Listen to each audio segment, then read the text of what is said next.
কমলের মাস্টারমশাই এক সময়, তার স্ত্রী ডক্টর হেলেন্স পারবে, তাকে আমি দেখেছি সে ওই রকম পত্রপত্রে নিচ্ছিল, কোনো রকম প্রলোভন আসক্তি, তার নিজের যা পছন্দ তাছাড়া অন্য কিছুতে তাকে স্পর্শ করতে পারত না। আর দ্বিতীয় ব্যক্তি হচ্ছে কমল কুমার রায়, আমার আমার সহকর্মী এবং আমার বন্ধু এবং আমার স্ত্রীর সহপাঠী। নমস্কার।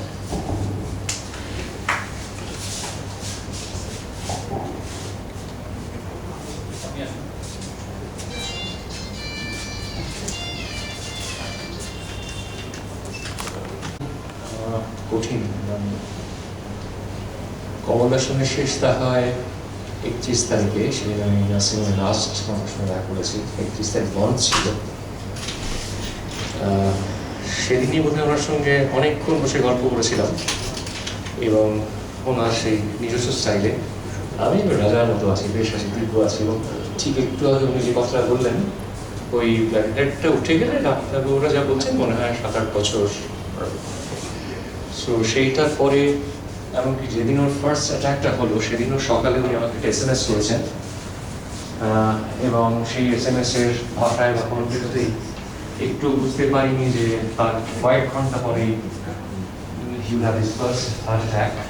সেটা অবশ্য সার্ভাইভ করেছে, কিন্তু পরে হার্ট অ্যাটাক হয়েছে। তো ইট ওয়াজ ভেরি সাডেন, মানে আমার বিশ্বাস করতে বেশ সময় লেগেছে।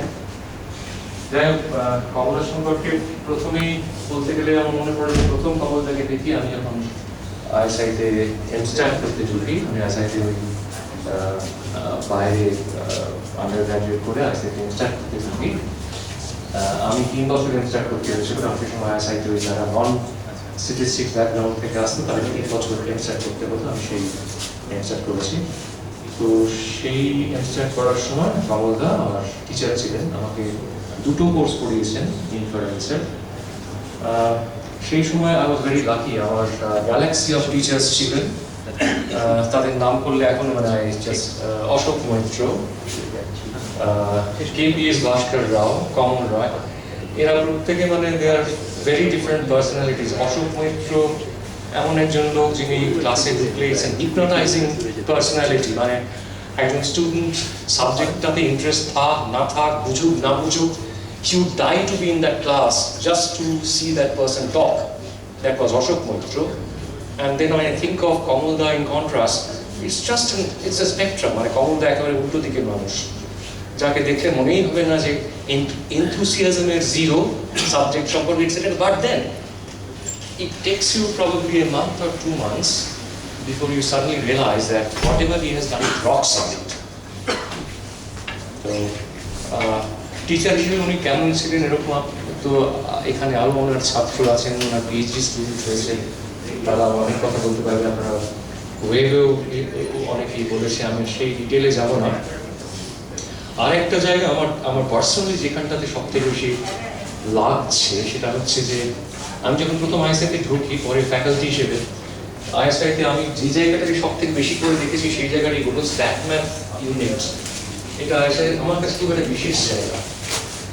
এই জায়গায় দেখেছি যে সাম অফ দ্য ব্রাইটেস্ট পিপল যারা ওখানে একই সঙ্গে জড়ো হয়েছে, আপনি কলকাতা শহরের একেবারে উত্তর দিকে কোনো একটা উমান্তে বর্ণনগর বলে একটা জায়গা, সেখানে স্ট্যাট ম্যাথ ইউনিট বলে একটা জায়গা, সেখানে some of the brightest minds have been together. But that's not unusual. যেহেতু পৃথিবীতে বহু ভালো রিসার্চ ইনস্টিটিউট আছে, বড় বড় ইউনিভার্সিটি আছে, সেখানে এক জায়গায় প্রচুর ব্রাইট মাইন্ডস থাকে। But what I still find somewhat surprising, যে একই সঙ্গে একই জায়গায় এরকম মহান সমস্ত মাপের মানুষই করে গড়ে। অশোক মৈত্র, কমল রয়, এখানে আমার আরেকজন স্ট্যাট ম্যাথ রিপ্রেজেন্ট করেন বসে রয়েছেন সোমেশ বাগচি, উনিও ক্যান্সারে ভুগছেন। আমাদের সবাই কাছে আমি আসার আজ থেকে 2 দিন আগে যখন এই অনুষ্ঠানটার ব্যাপারে ইমেল করে জানলাম, আমি রোববার দিন সোমেশদার সঙ্গে কথা বলেছিলাম। সোমেশদা সঙ্গে সঙ্গে বললেন, আমি না তোমার ইমেলটা পেয়েছি, আমি যাবো। আমি সোমেশদাকে বললাম, আপনি কি করে আসবেন? এই অবস্থা না, আমি কমলদার এইসব হয়ে যাচ্ছে, আমি থাকতে পারবো না, বড় অস্বস্তি লাগছে। আমি তো বুঝতে পারছি, কিন্তু আজকে যখন আসার আগে 8 ঘন্টা আগে কথা বললাম, সোমেশদা বললেন, বুঝলেন শরীরটা খুব খারাপ লাগছে, হয়তো যেতে পারবো না, এখানে বসে আছি, হঠাৎ অবাক হয়ে সোমেশদা ঢুকছেন। তো এই যে সোমেশদা, কমলদা, রাহাদা একটু আগে বলে গেলেন, আর অশোক মৈত্রী, আরো অনেকের কথা হয়তো বলতে হয় যারা they sort of to me they are the soul of যে স্ট্যাক ম্যাথ ইউনিট বলে যেটাকে আমরা দেখেছি। সো গ্র্যাজুয়ালি সেইটা যেন কোথায় আমি ক্রিমেশনে, সরি আমার কথাগুলো হয়তো কনফিউজড হয়ে যায়, আমি ক্রিমেশনে গিয়েছিলাম, গিয়ে ফিরে এসে আমার খুব ডিস্টার্ব লাগছে, আমি তার সঙ্গে কথা বলতে চাইছিলাম। The person I really called was রাহাদা, যদিও জানি রাহাদা এখন ব্যাঙ্গালোরে রয়েছে। রাহাদাকে ফোন করে আমি জাস্ট 4টে শব্দ উচ্চারণ করতে পারলাম। রাহাদাকে বললাম, রাহাদা, it's all over. I don't know, আমি হয়তো কমলদার সম্পর্কে বলছিলাম না, মেবি শুধু কমলদা নয়, মানে কমলদা এবং ওই যে সব কিছুই কমলদা রিপ্রেজেন্ট করতেন। তবে একটা জিনিস শেষে বলবো, আমাদের probably I'm making the weather heavy, I shouldn't. So I think the only thing I would say is যে কমলদা চলে গেছেন, কিন্তু এই মানে I also had a few sleepless nights. কিন্তু there is something that Kamalda has left which is going to stay. I still feel joyous for having known such people. A joyটা is going to stay here forever. সেটা কোনদিন যাবে না। Kamalda, may his soul rest in peace. নমস্কার। I feel joy, I feel happiness, I feel calm, I feel peace. Pinku was very close to Kaku. Pinku.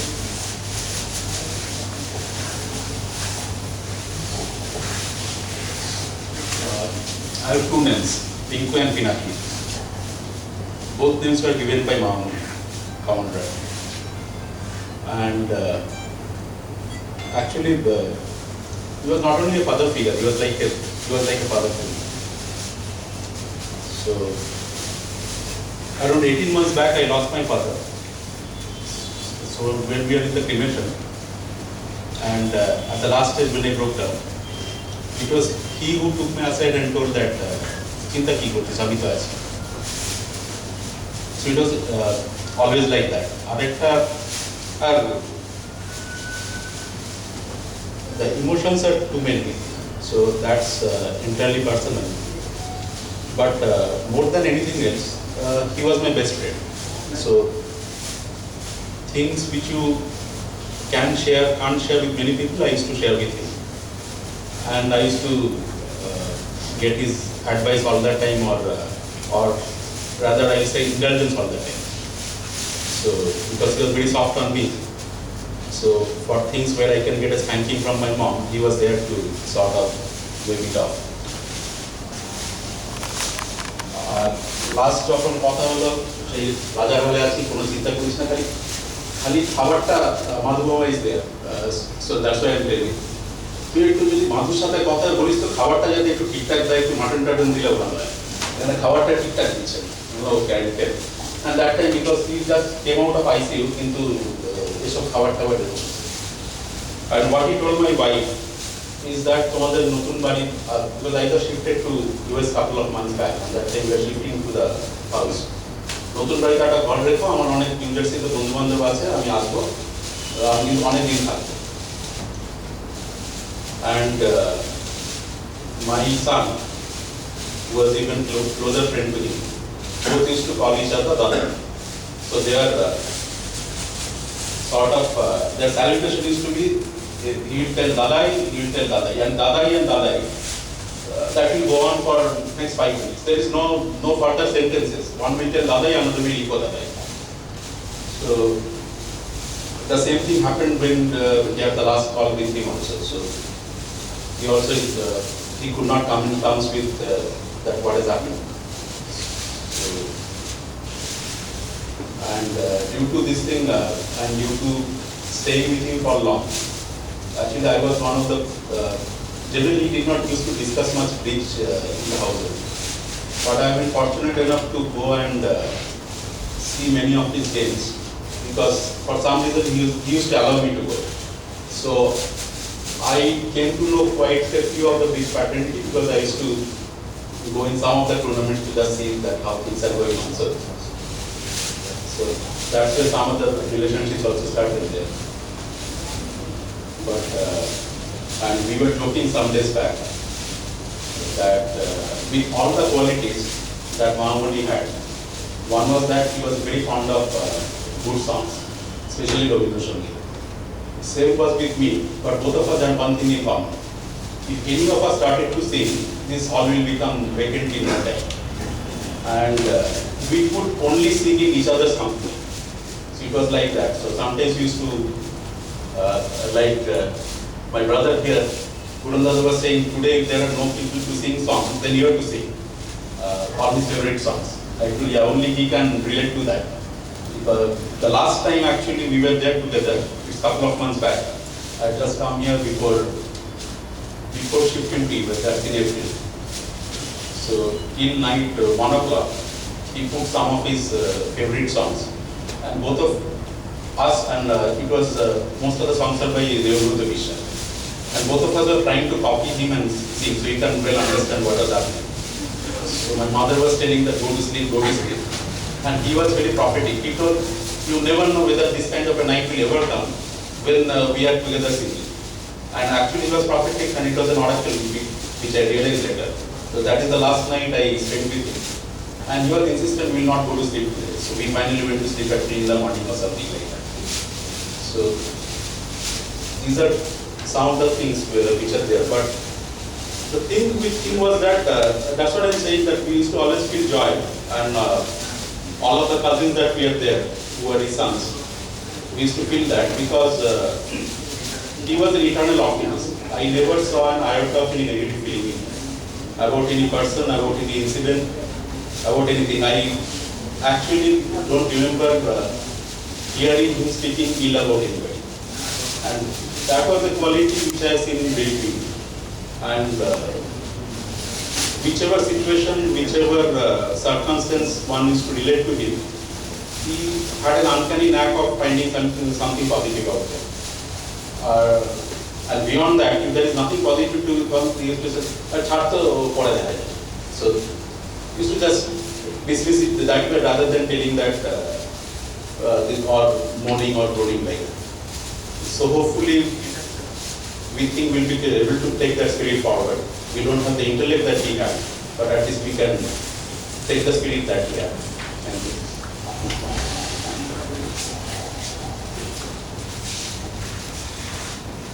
As I said, Kaku was an undying optimist, and he had a fantastic sportsman spirit. And so I guess the way I would like to remember him, as somebody said about Gavaskar, why now and why not? So I think, let everybody think why now. And I think he's gone to a great place. Madhikaku is here. He's known him as a brother and as a doctor. Would you please come up? Say something.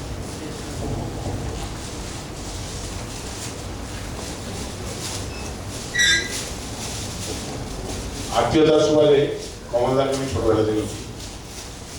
এইরকম একজন আত্ম সমাহিত confident personality. আমি যদি কিছু শিখে থাকি কমলদার কাছ থেকে এটাই শিখেছি, মোস্ট ডিসঅ্যাডভান্টেজের স্টেজ থেকে একটু অ্যাডভান্টেজ দিতে পারে without disturbing anyone. He was contented in himself, he was intelligent, he was spiritual. I could see him, but I could not trust him any time. His mind was so broad that we could go near to him, but it was difficult for us to know him fully. I have not known him fully, but he was a great man. That much I can tell you. Thank you. And some of you, any more? Please. All the memories, please.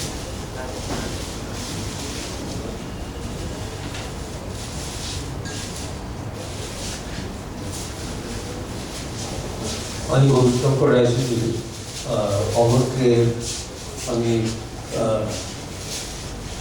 আইএসআইতে গিয়েছিলাম বন্ধু হিসেবে।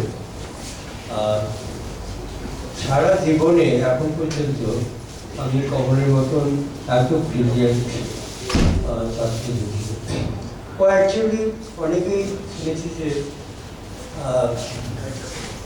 পড়াশোনা খুব ভালো পড়ে না, কিন্তু ওর সত্যি সত্যি ওর কোনো নোটবুকও পর্যন্ত ছিল, অথচ ক্লাসে সবচেয়ে বেশি নম্বর পেত। প্রফেসর জে রায় স্ট্যাটিস্টিক্স পড়াতে, তখন মাঝে মাঝে পরীক্ষা হতো। প্রায় একদিন যখন খাতাগুলো ফেরত দেবেন কুইজ লেখে ও আস্তে আস্তে উঠে দাঁড়ালো ওই 98, 99 এরকম সব নম্বর টবর পেয়েছে। আরও মজার ব্যাপার হচ্ছে কোনো ক্লাসের শেষে অঙ্ক বা স্ট্যাটিস্টিক্সের অনেক সময় আমরা কয়েকজন কমরের কাছ থেকে জেনে নিতে বুঝে নিতাম জিনিসটা, যেটা এক্ষুনি পড়ানো হলো, কিছুক্ষণ আগে পড়ানো হলো, ও সুন্দর করে আমাদের বুঝিয়ে দিত। এই জিনিস খুব কম দেখা যায়। আর ওর বেশিরভাগ ক্লাস নোটই ছিল, সবই ওদের মাথার মধ্যে কম্পিউটার। আমার একটা ওর উপরে রাগ ছিল, সেই রাগটা হচ্ছে যেরকম সত্যেন ঘোষের উপর ছিল। আমি বলতে যাচ্ছি, যার যেরকম ট্যালেন্ট আমার মনে হয় প্রত্যেকের কিছু দেওয়ার চাই সমাজকে, যার এরকম দেওয়ার ক্ষমতা। ওর কাছে এক্সপেকটেশন খুব বেশি ছিল, সেজন্য যখন সেরকম পাইনি, মানে পড়াশোনার ক্ষেত্রে ও গবেষণার ক্ষেত্রে অনেক কিছু করতে পারতো, কেন জানি না একটা অদ্ভুত নির্লিপ্ততা একটা লক্ষ্য করেছি তার জন্য। আমি কলকাতা থেকে 250 কিলোমিটার দূরে থাকতাম, যখনই কলকাতায় আসতাম আইএসআইতে অবশ্যই যেতাম, এবং যারা আইএসআইতে ছিল রাহা, কমল ইত্যাদি এদের সকলের সঙ্গে দেখা করতাম। তাকে আমি বললাম, কী হলো তোমার পিএইচডিটা কমপ্লিট করছিল কেন? বলে সাবমিট করলে তো পিএইচডি পেয়ে দেবো। করলো না, অদ্ভুত। এরকম অনেক কিছু তো দেখেছি। ওর সঙ্গে আমার এখনো দেখা সবসময় না হলেও কোনো অকেশনে দেখা হতো, বন্ধু বান্ধবদের বিভিন্ন অনুষ্ঠানে। তা নাহলে আমাদের এমনি কথাবার্তা হতো টেলিফোনে। অনেক সময় মাঝে মাঝে খোঁজ নিতাম কি কেমন আছে, দু চার কথা হতো। কিন্তু একটা জিনিস দেখেছি, সবসময় আমি হেরে যেতাম বছরের শুরুতে এবং বিজয়া দশমীর পরে ওই গ্রিটিংসটা ওই আমাকে আগে উইশ করত। আমি কখনোই ওকে আমি অতিক্রম করে আগে ওকে উইশ করতে পারি। আর এমনি অ্যাকচুয়ালি অনেক স্মৃতি আছে, মনোভারাক্রান্ত, সব কিছু এখন বলাও যাচ্ছে না। আমাদের ওর অনেক কিছু হয়েছে, যেটা বললাম যে অনেক কিছু দেওয়ার ছিল, সেটা বিজ্ঞানে বা অঙ্কে, স্ট্যাটিস্টিক্সে বা ম্যাথমেটিক্সে, সেটা হয়তো পাওয়া যায়নি। তবে কেউ কেউ মেলে যেটা জানিয়েছেন সেটা কম্পেনসেশন, যে ও পুরোপুরি হয়তো ডিভোটেড ছিল ব্রিজ খেলার, পুরো সময়টা হলো ওইখানে দিতে। আমাকে একদিন বললো যে আমি আমাদের জার্নাল ছিল স্ট্যাটিস্টিক্সের সংখ্যা, ইন্টারন্যাশনাল স্ট্যান্ডার্ড, খুব ভালো জার্নাল। ও এডিটোরিয়াল বোর্ডে ছিল, বললো আমি ওটা ছেড়ে দিয়েছি, তো এই করবো। অদ্ভুত নির্লিপ্ততা। সেদিন ও রিটায়ারমেন্টের আগে, আইসি থেকে রিটায়ারমেন্টের আগে বেলুড়ে ওদের এমএসসি ক্লাস করা হয়েছে অঙ্কে, ওদের 1 বছর বা 2 বছর ও ক্লাস নিয়েছে। বললো যে বাড়ি থেকে নিয়ে যেতে, আবার গাড়িতে ফেরত দিল, ভালোই করেছে। তবে আমি আর ওটা কন্টিনিউ করতে না, বলছে এই যে বিভিন্ন বিষয়ে অদ্ভুত নির্লিপ্ততা, কিন্তু আমাদের বন্ধু বান্ধব ভালোবাসে এবং খুব খুঁটিনাটি জিনিসগুলি